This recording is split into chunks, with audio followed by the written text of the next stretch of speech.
Voilà, mokolo ela monabino balandia émission devant les Congolais. Émission tobetaka mingi lisolo na kati ya mboka, émission tobetaka masolo na chaque fin ya semaine, dimanche nyonso tokutana kana 18h pour na kobeta masolo na kati ya mboka nini eleki au cours ya semaine. Tokomeka pe ko beta masolo ya ngol lelo ndenge na yebisa bino ete lisolo na kati ya mboka ebeta manalo lenge malamu kaka na bana mboka. Voilà pourquoi lelo plateau na ngai ezali entouré na bana mboka o to ko beta na bango lisolo na kati ya mboka pona ko yeba nini o etamboli te sengeli to sala nini, essayons de réfléchir pona ko yeba pona ko sala de sorte te mboka ekende liboso na tango yo mboka msusu ya bapaya bako fanda bako solola to fanda to tika na makambo ya FCC cash ba différence na biso to beta lisolo pona évolution ya mboka biso tozwa nanu na ba querelle. Qu'est-ce qui se passe? Bande kona ngai boyebi ete masolo ezala ki dominer makasi na procès Vital Kamerhe na makambo etali 100 jours to beta lisolo na yango. Toyoki lisusu moi communiqué moko côté ya CPI o emeki ko tcha lisusu moi feu na politique ya République démocratique du Congo na ndeko Bensouda o ya lobi ete baso ya ko kita lisusu pona quelques enquêtes na est ya République démocratique du Congo to ko beta lisolo na yango to ko meka ko beta un peu lisolo ya social. Qu'est-ce qui ne va pas en République démocratique du Congo? Le peuple a voté, sengela ki to mona changement, population ko la été changement ezalité to ko meka ko beta lisolo na yango bandeko ya ngai boyebi ete ya ngai ezalaka na bino toko beta masolo awa toko solo la na bandeko na ngai bazali na plateau kasi loko moko na répéter la bino ezalaka ke biso na plateau to leka bino maele te bino watu botikali na bandako. Voilà pourquoi ngai na fongolela bino téléphone toko solo la ngai na bino na bandeko bazali awa tinda déjà bandeko bakende somba unité bandeko na ngai o bazali banda benga bango bakota émission ya peuple sie bandi ndeko na biso ya liboso tozali na plateau ezali ndeko Aristote, c'était un habitué boyebi malamu ndeko Aristote ya FCC ya PPRD ndeko mbote na yo mbote ndeko Isaac boni na sepeli merci santé za malamu na pesi mbote na batu ba kolanda biso mbote na ba cameraman mbote na coordinateur mbote na ndeko tu ba kolanda biso boyebi na lekiske balengisa tuna watu ba beti sur la émission oyo kilanda maramingi pa ba imboka ya mo depuis wana na pena komi moko ceux qui nous ont invité attends na pa na ndako na préférer na ndango. Donc merci pour la merci beaucoup ndeko Aristote ndenge pe na passage na yo awa bandeko balobi na ngai que vous réfléchissez très bien to komona yango sikoyo ndeko Aristote ndeko na biso ya mibale o tozali na plateau na biso lui est du cash ndeko na biso Benoît Mwamba mbote na mbote ndeko boni santé na yo pe santé ya cash non tozali nous surtout bazali en tout cas na pesa pe kwa batama na mbote na batalae ngi ya ibinga te menga na ibie na landakae na ba émission ebele na sepela na ba analyse na ye. Voilà, les autres côtés sur la plateau, oyo na yaka tout le temps. En tout cas, ça me fait du bien. Nengue génération de biso toujours réfléchir quand même pour le développement en Boka. Ça fait vraiment du bien. Voilà, merci beaucoup bandeko na ngai invité à Misato Yinde Bino pour te ba tozali na ndeko Blanchard ya la muka oyo azali tango mosusu la nzela ko kanga mama wa embouteillage pe ndeko na biso Amissi oyo a s'excuser un peu pour na moi absence na ye bien qu'il était annoncé pour cette émission ndeko na ngai na bandika ke pai na yo ndeko na bino ya cash lelo oyo devant justice devant bazuzi comment est-ce que juge qui sorti na ye oyo tikoleka bon na zo féliciter justice na biso to constater que azo sala basala na ndenge moko bien audience à l'époque, si na oya soka, tout le monde est quand même azo salisa na normal. Mais tu constater que quand même tous en abat mususu basonga ki bisoté na musala ya projet à 100 jours. Alors, il y a moto c'est la justice à sala musala ndenge lo. C'est-à-dire ba oyo nyonso ba détourner mbongo ya l'état, il faut bakanga. Ba oyo baza ba innocent, il faut ba libérer bango. bazonga bakende ko continuer na mosala na bango kasi mosala yango esimba maki penza na bino bato ya cash boko mona te ke kodinda yango na Congo Vital Kamerhe et après qu'on dinda ya cash mobimba na yango. Bon, ndeko, moni Moussala Oyo, chef de l'État est dans les athées pour favoriser X ou bien Y. Oui, parce que vous avez ndeko nangai alobaki avant élection que non. Tozoya pour tout ça le peuple congolais Moussala. Les athées que parce que vous avez ndeko nangai parce que vous avez mon amai, vous pouvez faire n'importe quoi. Non. C'est pourquoi nous disons ceci. Chef de l'État ou bien cash à sacrifier Vital Kamerhe. Jusqu'à là, Azana na présomption d'innocence, Aza innocent. Bazo Samba, tout que la justice. Moussala wana asala mo total. Ce qui s'il arrivait que Azana Kati, Aza coupable.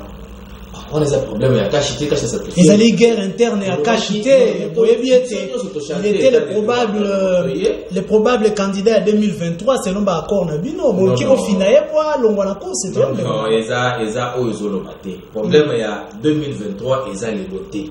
2023 za musika. Na miti tolo banando to ça la peuple congolais. Peuple a souffrir, il faut peuple à se retrouver. En tout cas, na Covid-19 oye, yomoko molimine makamyo c'est ça perturbé puisque tout ça sur le terrain, je vous dis le peuple est en train de souffrir. C'est pourquoi tolobi boy. Projet yé, babimisi mbongo, bapesi bango, basala musala. Mais to constater biso nyonso, to ketak sur terrain, na bande ko belé, ba ONG belé, ba députés nationaux, ba députés provinciaux, ba ketak sur terrain pour battre ndenge musala musala. Beaucoup ont constaté que Moussala est salamaki bien. C'est pourquoi juste à l'objet non, il faut tomber dans la base qui n'a responsabilité, bah expliquer biso, bah utiliser qui mongo ya l'État ndengeni. Alors de ce côté-là, cash azana quantité pour sacrifier allié naïe ou bien FC azana quantité ou bien IDP azana quantité. Ça c'est la justice. Il faut qu'on laisse la justice faire son travail. Que la justice fasse son travail. C'est ça. Merci Ndeko Benoît, Ndeko Aristote qui déclaration Ndeko Benoît, je crois Hollanda qui avec beaucoup d'attention juste comment procès au Hollanda mi lokola finale ya Ligue des Champions comment est-ce que vous avez eu à juger ça? Merci Ndeko pour la mutuna. Na banzi que procès oyo ezali kaka procès ya bazuzi te bafandi kuna et comme procès ya république mobimba même maman wazana koya comme kolandela likambo wana lokola likambo zusu azali félicitations na peuple congolais ndenge balingi bamona polele na makambo za koleka félicitations mais ndeko tikana ebisa oboye oyebita unafanda na ndako pa na ngai nazolanda procès sans jour moko na milobaka na longola minu na longola suki mukusa saniki nazoyeba te tozali wapi ndeko eloko ya liboso sengeli toyeba peuple congolais yeba bajeune étudiant bayeba eloko ya liboso na procès révélé biso bolumbu ya l'état congolais babimisi bolumbu na lolenge nini ndeko Aristote c'est-à-dire que balakisi biso que l'état eza à lambo et l'état a un dysfonctionnement était c'est-à-dire que bolumbu ya l'état et bimi na miso ya bato to moni yango ça peut expliquer comment on dit le ba mo makasi ndeko Aristote ndeko est-ce que yoko iko ndima ndeko na eloko ya liboso misolo et bima na banque centrale du Congo na hauteur ya $1 million américains à liquide bazuko kinde ko pesa mutu na chambre hôtel na belle vie ekoleka na maboko ndeko ezali bolu ekoko salema te c'est-à-dire que na kokamba mboka na loi de finance na pour ko promouvoir circuit bancaire misolo belé bon il faut ça la des banques à banque pour ko permettre traçabilité ko eba pe ko neli ko tosa makamba mboka mais tana ba l'action bolumbu ya mboka tozomoni $1 million bapesi etamboli na maboko ti belle vue eke kaboni ezali soni et sécurité oyi makambo bazolanda ngo biso tina bambassade bazolanda biso libanda ya mboka bakolanda biso c'est-à-dire que libanda ya mboka bato watala Congo ezalaka ndenge nini baambassadeur bakolanda biso donc kuna mboka na bango bazwaka $1 million bapesi na maboko soni eloko ali bale ndeko esengoli eba na procès oyo balakisi biso lisusu ki tozaka tozaki na directeur de cabinet moko tout puissant le tout puissant d'état de cabinet yé atosi ata ba service public à l'état les ngazali politologue de formation sali politique na yebelo nzoba les grands services publics ba organe étatique atosi yango te ndeko ezali eloko babenga yango direction générale à passation des marchés soki l'état alinga ça la marché moko na moto songolo il faut projet wana ezwa kitis ezwa kasi ezalaki na kaya urgence ndeko Aristote quel qu'en soit le cas ya urgence il faut document ya moto wana et ya ba entreprise wana ba ko identifier yango. C'est-à-dire que le directeur il y a DGP comme un Saloum alobi que il y a tika ko mona yango te a mona ki ata projet te ba benga la vie de non objection. C'est-à-dire que tant qu'il y a un projet il faut battre la expert battre la quand même ba mona basa la avis de non objection à salité. Marché public ça est défini comme un contrat que l'état a signé moto mususu pour la kosali kambo songolo ba boaki yango batali yango pamba. C'est-à-dire que yango bazu ba leki yango et que ça le matin bolumbu ya l'état ndeko. Et comme ça le matin, un tout puissant de cabinet a un téléphone à benga ministre de la finance na téléphone pour la en tout cas, dès qu'on a évité ceux qui balent qui va créer la simala miso ou la science politique, ça les droits. Bako mona likamo nengeni pona ngai ezali soni bolumbu ya mboka ebimina miso ya ezali kambo sengo to longola mbangu to zone sama kambo eke na olenge alima. Est-ce que ezali héritage ya Joseph Kabila te na pouvoir oyo non ndeko Aristote ndeko zali wala tango bakelo kabongo sala kanga mwa sali ke ndeko ebiro ko bosto ebisa peuple baeba bakolanda biso bayimbo kabalanda biso programme ya 100 jours oyo ndenge salemaki basalaki yango ba concevoir yango ba kene exécution ba sociaki ba cadre to basalaki FCCT ezali une vision un projet que je salue c'est bon mais ezalaki na concours na biso FCCT to pesaki ba maboko te tango bandeko na biso bayaki donc vous n'étiez pas d'accord na exécution du projet d'ailleurs ba projet ba projet les bele bazui yango epa na biso akuti yango epa na biso d'ailleurs Jamal projet na eto boyaki ko sala ngo à l'époque parce que muso les a quitté ba rebondir na projet wana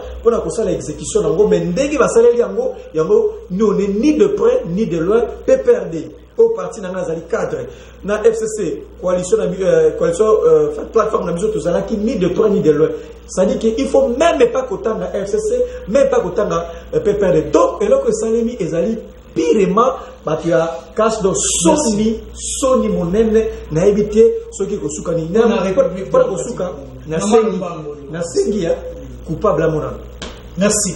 Ndeko Benoît, oyoki déjà ndeko Aristote Kolobaye tezali bolumbu ya République démocratique du Congo oyo procès oyo ebimisi libanda boko mona teke tawo tokoloba bolumbu ya République démocratique du Congo ezali mbala moko kozwa bino bandeko na biso ya cash bino nde bato bobimisi bolumbu wana ya République démocratique du Congo na ndenge te mosolo ya leta ekotambola ya mbongo ebele bongo na maboko ya bato leleka na babanda ndeko liboso ete nazwa bandeko mpe bareagir nazobakisa lisusu moke likolo ya oyo ndeko na kapsuka lobi nayebi koza na coalition awa tozoya kokotela mutu te tozoya kopakola mutu mafuta te parce que c'est une question de la République tant que toloba boye nazobanda avant nabakisa soki na mbujimai Kasai oriental ça fait 3 semaines baza na maïté baza na courant. Pourquoi? Parce que régime des autres a $6,000 pour avoir sa machine au baby. Je vous dis, je ne dis pas 6 millions, je dis $6,000. $6,000 on manque à la province. Pour avoir sa machine, mon bébé qui va trois à maille. Parce que la maille, bidon à maille, comment on comme 1,000 francs. C'est-à-dire, bidon, 1,000 francs. Ça, c'est un point. So, que na Kanana, que na Ndesha, na Katoka 1, Katoka 2, bazana maille, bana courante. Pourquoi? Parce qu'il faut au moins plus ou moins $5,000 pour avoir sa machine de baby. Quelle est la mataille qui tente solo baboui? Quelle est la commune en Vuzi? Quelle est la commune ya Nzanza Mobimba? Bazana maïté, bazana courante, mais Inga, est à Congo central. Fleuve Congo est à Pembeni wana. Pour que vous puissiez comprendre que bazolo kambo wa mike, est un bon ébélé. Mais yoka chiffre. Oh, il y a politicien na procès, oh, il y a 100 jours.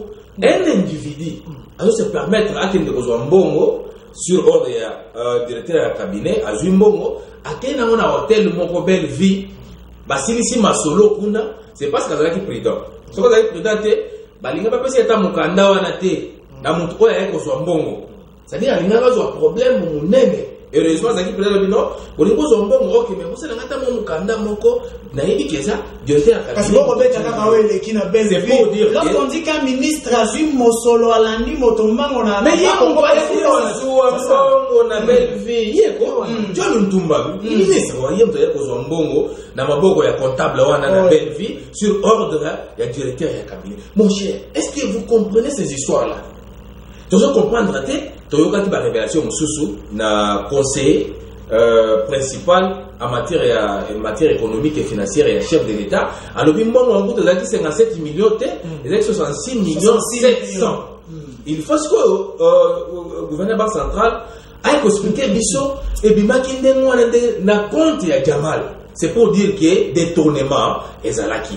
Zouane de connexion mususu babenga Masaro a lobby na hivi soka sala kawapi pour se permettre à son mandat ya 320 000 $.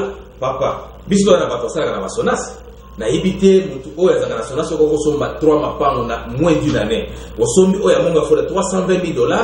Osombi terrain parce que Jamal aloba bino wolba que Jamal akabeli mais ya lobby asombi terrain pas Jamal, c'est-à-dire qu'il y a un bon terrain, à son bénin Soraya, moi directeur. Est-ce que vous comprenez ça pendant que nous souffrons, peuple congolais, Azozanga Maï, Azozanga Courant, mais un groupe d'individus, bah, sûr, moi pouvoir gérer pour projet, c'est une occasion pour toi à écarter Batunyoso. Nga nazo lobate que directeur a yibi, mais na yibi que par rapport à un procès au temps, c'est-à-dire il y a eu des tournements. Mais il faut supposer que détourner Mbongo. Ceux qui donc vous êtes David Nandeko Aristote, le lieu est coupable et c'est moi c'est tout Congolais aligné mon vérité dans le dossier wana. Nandeko Aristote, nanga ina peuple congolais au azula de biso, peuple au azula souffrir de tout moi aligné à mon clair dans le dossier wana. Ba oui ba yibi bazom sambongo et puis ba kanga bango. Merci. Bandeko ngai justice est comme spectacle té. Parce que tout le monde a ce que Congo a comme Kolanda procès wana n'était comme jeu, n'était comme spectacle, tout c'est kakaba aventure nous ce que les karakatwana. Autant ba image oyo. Bande ko na biso ba ko ikinduluka mai. Glody balancer na image wana. Voilà. Oh molongo na République démocratique du Congo, mboka oyo tozana ba source ce qui combien, ba village ba comme ba rivière ce qui combien. Oh bana ba ko keluka mai bana oyo sengeli ba fanda na kilasi bata. Mosolo pona ko chama tio pona ko zwa mbongo est-ce que ça va million bande ko ngai na tango to ko ka masolo ba million biso to ko seka na mboka mususu ko seka te bande ko ngai ne ko Aristote rapidement pour to clore dossier oyo moni pe bande ko ne ba o ki ne ko mai je crois na makambo ya 100 jours régime des autres pas na katia nous devons voir to ba nini ba ko pe ba sel na mosolo pe ba moyen ba tshela ki ba monde ko ngai en tout cas de ko ngai toujours quand makambo tali procès oyo na sengi très vite que biso ba congolais biso ba homme d'état biso ba politicien to comme beaucoup plus na conscience ba pesio gérer mboka o gérer likambo yeba na le côté l'intérêt ya peuple au lieu tala dans le terrain na yo moko c'est vraiment très grave ce que je vis et puis biso la science politique to le bakabo peut to kanisa il faut to tonga ba institution forte et non ba homme fort hein homme fort non il faut ba institution forte pour bâtir société et en plus de Korangai. Je me dis que le Congo, nous avons encore beaucoup à faire. C'est vraiment un grand travail. Je suis convaincu que biso to sala ki nyo sauter à malamu. To sala ki siko to sengela ki to suki biso to biso sali biso oyo to sala ki na mokonza mboka Joseph Kabila ou Alongwe FCC tout ça. On n'a pas tout fait. To sala ki pa sengela ki to suki si. Alternance salemi mokonza mboka Félix Tshisekedi o ngaza ko soutenir to ko soutenir so yepe sengela continuer pour na koyeba ko. Isika bino bosuka ki yepe azwa parce que alternance politique et ça n'a sensité ceux qui doivent vivre la même situation dans le passé. C'est-à-dire que ça ne servait à rien tout ça l'alternance. Alternance politique, c'est tout à fait normal et justifiable, sauf que sur le plan social, économique et même politique, changement sali. Ceux qui n'attendent toujours n'attendent la biso. Tout ça là qui te soigne, c'est comme les Congolais dans Massina, on a collé comme Colombo la journée. Ceux qui Congolais na peut-être na Bibo, on a collé comme Colombo la journée. C'est tout à fait normal. Alternance de Salemi, pouvoir régime et côté, comme ça Congolais l'état 2 fois par jour. Ceux qui m'aiment maintenant collé comme Colombo la semaine, Natam Nabiso, tant on va courir, mais comme 2 ou 3 fois par jour. C'est ça, sans cette alternance. Voilà, dès qu'on reste pour relancer, Natam Auto soit peu population, Toyo Kayepe, à l'obini pour le maramo, pour le deuxième sujet. Alors, dès qu'on a béni à Picombole. Allô? Oui, Ndeko. Oui, Ndeko, votre réaction rapidement. Dans le but, Banderoui parle presque le même langage, mais Aïe Paramala Mouké, FCC n'a qu'à juger ensemble, ils sont en coalition, comme on le dit. Et c'est qu'il y a Opambapé à 4 FCC ne peut pas s'échapper. On va arriver à gérer le pays. Voilà, merci beaucoup pour la réaction, Mme Ndeko. Wana etali mingi bino mibale kasi mingi penza ndeko Aristote na tango ndeko akoloba ete oko critiquer kasi boko gérer bino mibale boko kabola bilan ya ndeko Félix Tshisekedi na ndeko Joseph Kabila. Non, ndeko nangai merci na mpona intérêt à la question de la biso ndeko to so le loko moko awa tuza koloba programme d'urgence il y a 100 jours à chef de l'État. Na programme d'urgence à 100 jours à chef de l'État, FCC a beaucoup plus convié à société. Pour preuve, il y avait un gouvernement réputé démissionnaire. Il y a Tibala, mais pour Nangana Kanisa qui attaque tout cela qui démissionnaire, Tibala, il fallait qu'à ma coach, ça nous travailler ensemble. Merci. La coach qui bisote, tu as critiqué de Wana, mais dans l'ensemble, tu as longo, tu as la coalition, tu as ça comme beaucoup de Bibousou. Alors, de Kobengi Biso à Picombole. Voilà, depuis la bombe, votre réaction. Oui, vraiment. Je suis d'accord avec le monsieur sur le plateau. Oui. On a pour dire que tout dans la Bible, il a son échec souvent. Mais on a aussi comme monde, il y a des moments où il est battu, il y a encore. Vraiment, comme dans un pays, il y a des malhonnêtes. Comment? Vous dites le roi, je vous dites même l'Assemblée nationale, s'il vous plaît. L'Assemblée nationale, ils ont pas besoin de ça, même un commerçant devient bouillon à cause de la Bible. Même quelqu'un qui vend si c'est moi à cause de la Bible. Ils sont faux, oui. Ils sont contre. Écoute, et puis Kawana, il faut mettre ordre.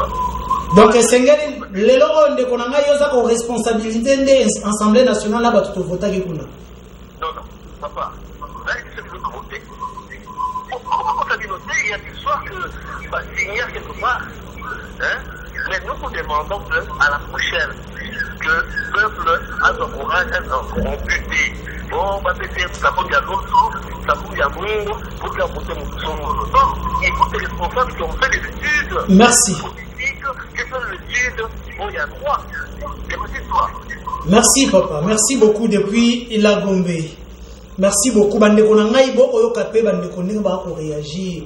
Bino pe ba député, nous pouvons bien condamner bandeko ya gouvernement ba ko travailler té. Banani boy kasi mosala o bino bokenda mosala kuna ezali penini. Moto na moto asala mosala na yeko ete mboka yeke ndeli boso. Alo ndeko bengi biso api kombole. Oui, alors on a bengi na Kasabogo. Oui, ndeko, votre réaction rapidement. Bon, réaction na ngai ezali oyebi ndeko mboka oyo tozozonga bandenge parce que la première des choses tozozwa ekolo ekomoleka papier ekomi koleka nationalité na biso. Pour tous nous sommes des Congolais et il faut totala nano intérêt na biso. Et là on a constaté ndeko azali na plateau wana alobi bien bajuge balakisi incompétence na bango tout ça. Oui, nous pouvons critiquer mais après critiquer les voisins olakisa wana mbongo ekimi ya bana mboka en désordre ezokokola na mituka kokanga moto wana kojuge ye koyeba aza coupable oyo ezolekama na ndeko kamere ezali juste une éducation mpona baninga mosusu bayeba ke ozala nani okoleka toujours na justice. Merci. toza na posa mpe bambongo ekiliwapi bongo ezali droit na biso ya liboso Merci. tokongola badivergence na biso totonga mboka ensemble pas tozotonga mboka na bacompte à rendre pas totanga compte à rendre moninga azwi pouvoir biso mpe topendani tobandi kobundiso okuna pasi tozozonga nsima. Merci ndeko na ngai pour la réaction na yo to kotisa pe bandeko mosusu. Voilà, ndeko féliciter bino d'abord pour ete boko kende liloba moko pona mboka, c'est déjà à féliciter. de comme ça combien de son message ah RT oh là là les appels alors de combien de sont rapide comme on a rapidement. Allô, bonjour. Bonjour Ndeko, votre réaction? Ok, maman a deux choses. Il y a des gens qui ont très de ouais. Parce que tu marchais dans les étrangers. Les étrangers, on a beaucoup de petits marchés. Les bandits, les notés, les bandits, il y a une année, les bandits Kala, la région du passé. Voilà, merci beaucoup.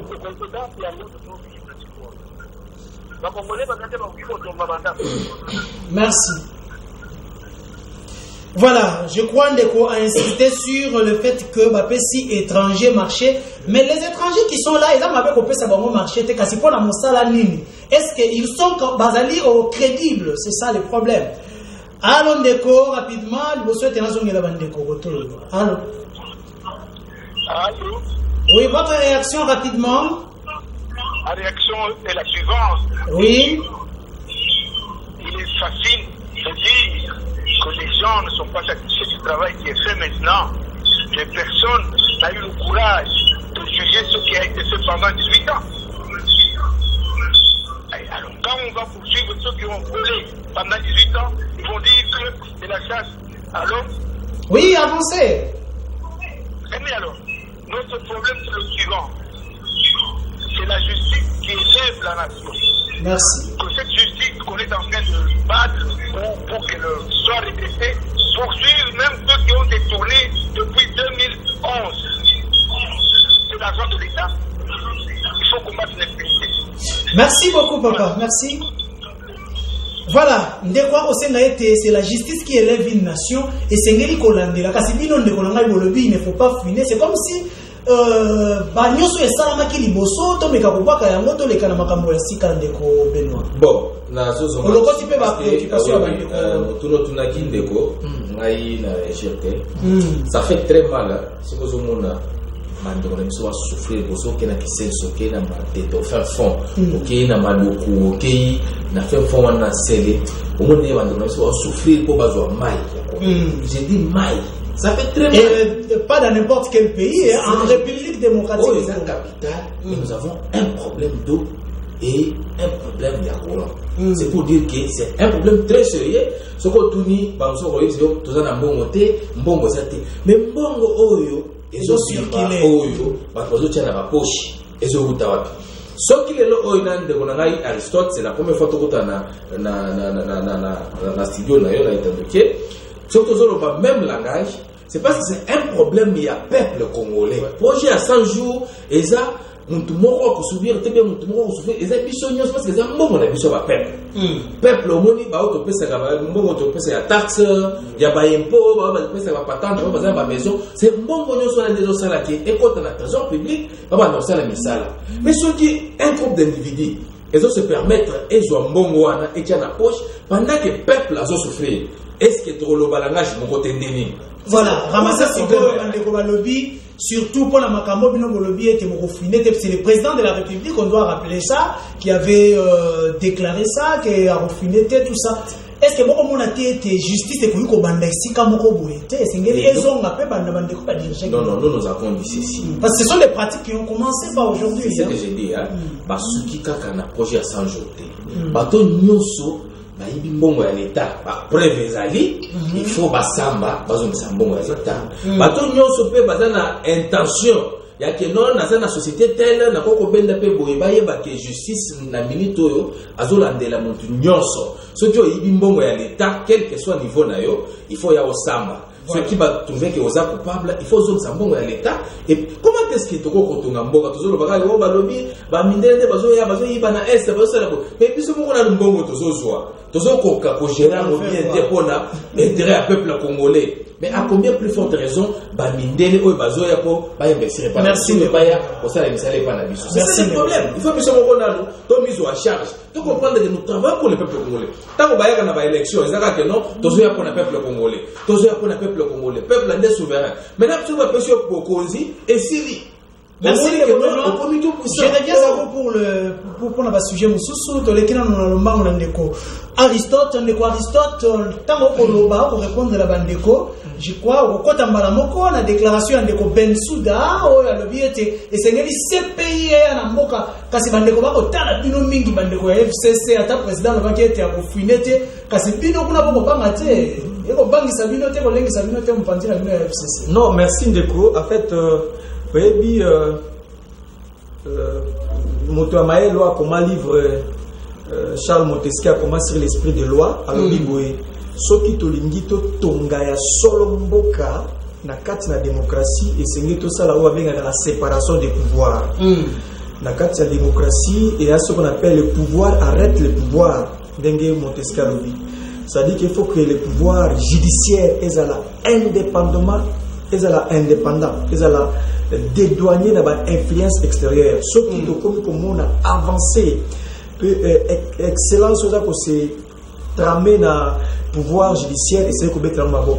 Parce que motonio soit dans la notion de la société, notion de Kamamboka, ce qui justice, c'est le pouvoir autonome, et c'est dans la sommité, au téléphone au bengi zuzi katela etumbu sala bu wana te donc et puis justice tikae donc ça dit que ce qui pouvoir wana il faut la pouvoir pendant au vrai sens du mot c'est vraiment un pouvoir judiciaire avec tout le moyen avec un budget conséquent bato ça très bien formé au juge a bangisa juge zo banga nzuzu zo banga justice soko justice sala so na yibiawa bakobenga kuna donc soto pour l'animation deko ya CPI CPI ezali nini CPI uta wapi CPI musane ezali nini naza ko na mukuse ndeko oyebi CPI basalaki yango pona ko bangisa bato oyo basalaka ba crime ya monene na mokili ba génocide, ba crime contre l'humanité,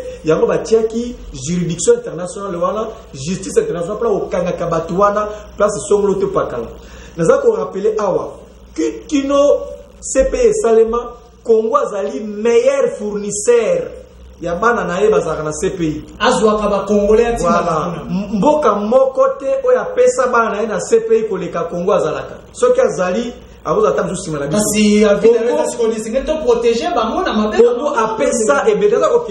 pesa bana na biso belba kende kuna, ce qui est tout à fait la collaboration judiciaire, tout à fait normal. Ces pays ngana ndimi aya ko sala mosala na yemeka komo lelo komo ni ces pays wana ndeko ngala komo na zala ko instrument ya puissance internationale. États-Unis a gagné la CPI. Abiso ki bon meki ko simba sujet na ngai moko na on peut nous sur mon soloté pour fonctionner. Et ça là un scandale. CPI comment États-Unis a gagné la CPI qui n'a pas nous sur mon soloté pour simba moto na ngate. Donc muté aki na idée à CPI les États-Unis d'Amérique. A sangisi ba mboke bele ba signer. Mais moko la ko signer yemoko États-Unis a signé. Israël peut signer. A-t-il nous signer a ila likanisi bositende ya signer.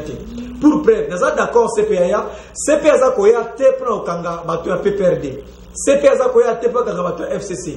CPA zakoya okeneko sala enquête makosa na Ituri.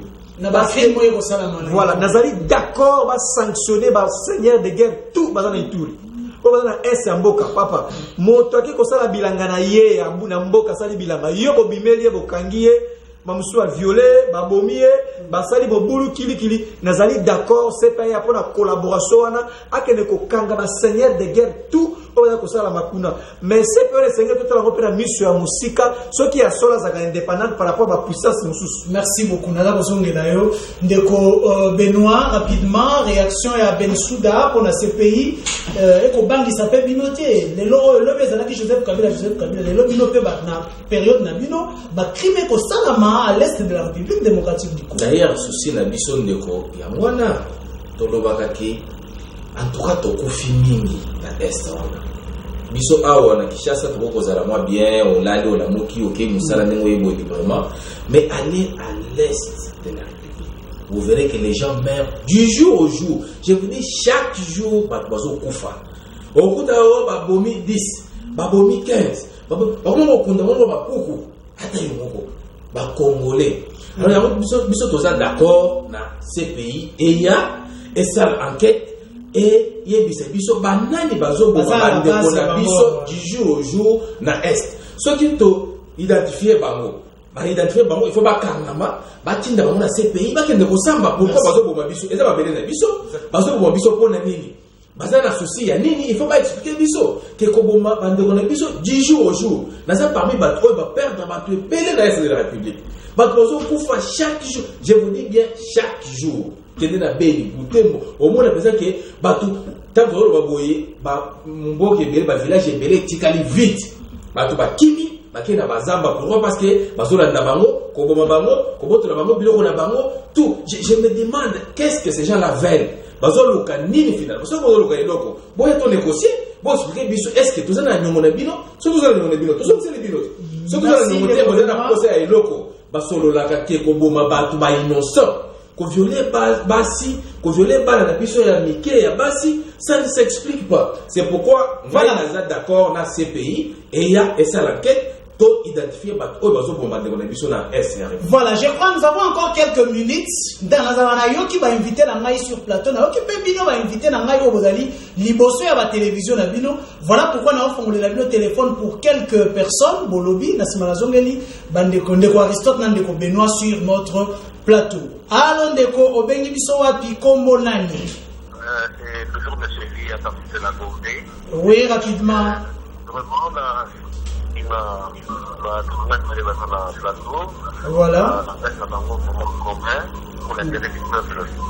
Mais les campos de zone il faut absolument expliquer à peuple. Mademoiselle, il a un partout. La partie efficace, il faut pas que ça va trouver ça c'est scientifique. Et là, il faut pour ça n'importe qui fait. Ce sont des lieux stratégiques pour que tout le monde va dans la et bien c'est oh là là, je crois connexion est comme Mabé. Ndeko ya IDPS, les militaires zambiens sont toujours en RDC. Ou bien ils sont déjà rentrés chez eux. Voilà, les agents Jean-Pierre depuis mon foula retourne être que ba militaire ba si ba oya Zambie wana parce que lelo na Zambie comment ko beta biso ba zongi to bazali. Alors ndeko bengi biso api komona. Allô. Oui, votre réaction rapidement to comme na suka émission. Allô. Allô. Oui, allons de Kombote na yo. Na bengi bino na papa to ta unité na quartier Mosso. Na maman Chantal. Oui, maman Chantal. Na c'est pas qui réalité bande ko na mi balé wana akambazolo bakina bazana ndila. Na eno moka na ina loba. O mengo na biso to bika na ngote. Parce bazo yi bangonde bali. Bazo ta nyoso bali. Biso to vandi pembe na mai to zo zinda mikolo nyonso. Ata tirage ezati. Mongo na biso moko bakomoboma biso. Déposer keba na retour na bino.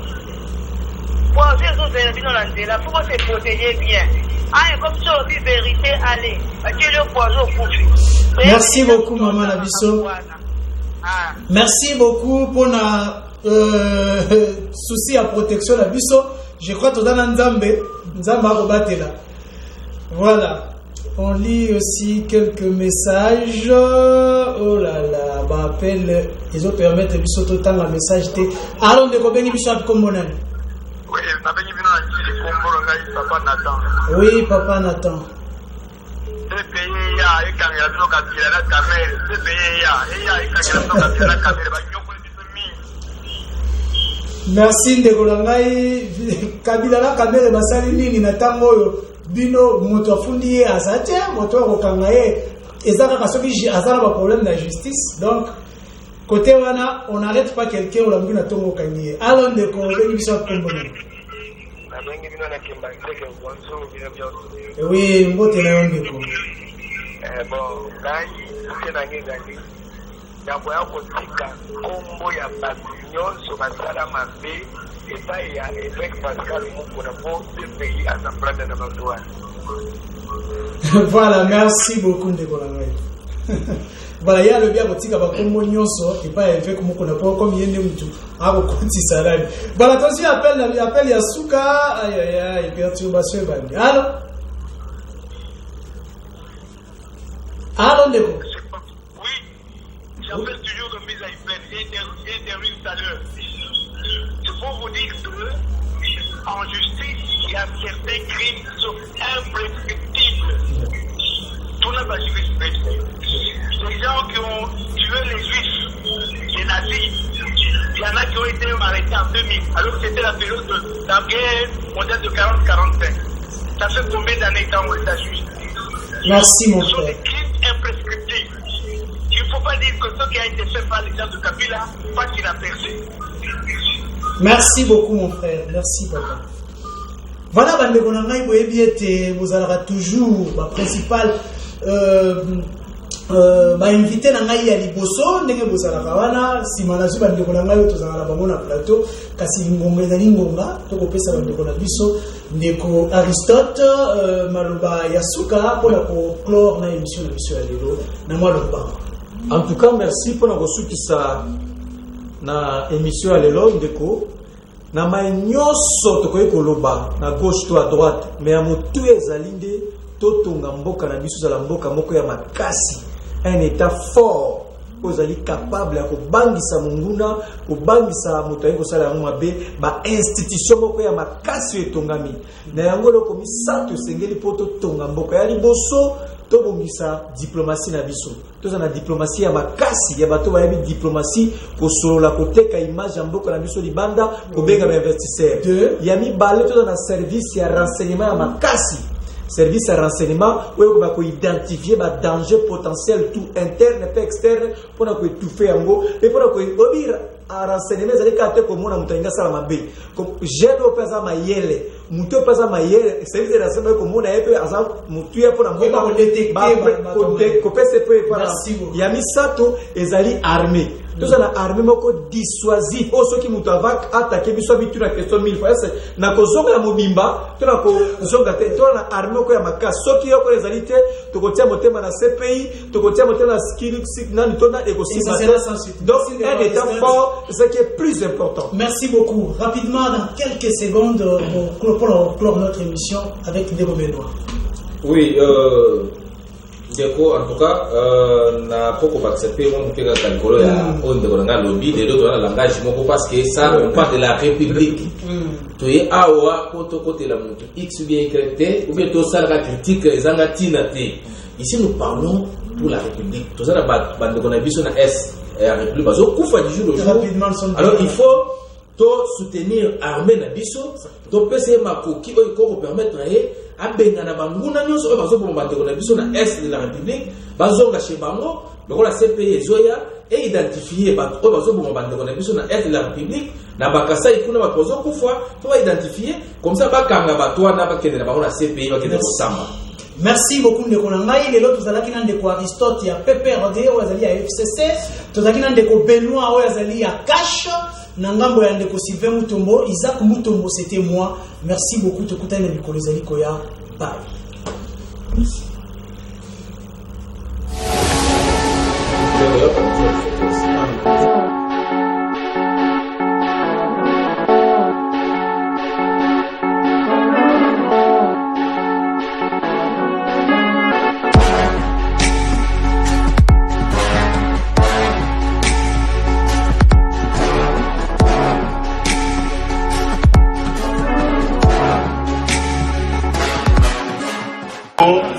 Il faut Congolaise, na Congolais, on se prendre en charge.